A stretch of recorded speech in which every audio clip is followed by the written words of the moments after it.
Сәлеметсіздер ме? Мен номер 12 Айгөлек бөбекжайының тәрбиешісі Есенова Раушан Құдайбергенқызы боламын. Біз бүгін құмды зерттейміз. Ендеше мерей біздің зерттеу жұмысымызды зертханада жалғастырамыз. Біз зертханамызға келдік. Құмды зерттеу үшін бізге қажетті құралдар мерей? Құрғақ майлық, сосын микроскоп, су стакан, иә, лупа, қасық, және де бізге не керек? Құрғақ құм, және де бізге керегі ылғал топырақ екен.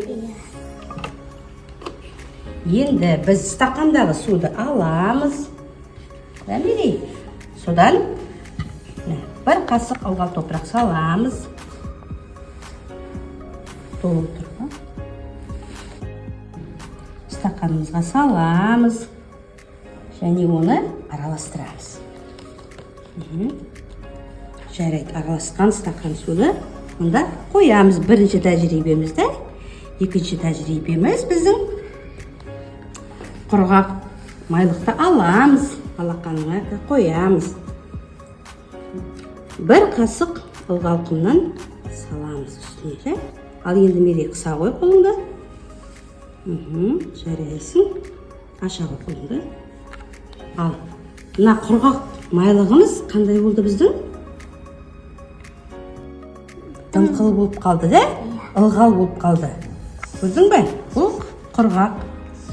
Иә, бұл сулы құм екен. Ал ендеше біз бірінші топырағымызды, жаңа бірінші тәжірибемізді қараймыз. Мәмерей, не байқадың, қараш? Не көрініп тұр екен, Мерей? Бетінде не бар? Өсімдіктер бар екен бетінде. Топырақ астына түсті, бетінде өсімдіктер қалды екен. Яғни бұл ылғалды топырақта ағаштар, өсімдіктер өседі екен. Ал құрғақ топырақта өсе ме? Жоқ, өспейді. Құрғақ топырақта ештеңе де өспейді. Ылғал топырақта өсімдіктер, ағаштарымыз өседі екен. Мерей, бүгінгі біздің іс тәжірибеміз саған ұнады ма? Иә. Ұнаса саған, онда өзіңнің ұнаған жақсы көңіл күйіңді мына смайликтер арқылы құм терапиясына сала ғой. Жарайсың, алып сала ғой құм терапияның бетіне.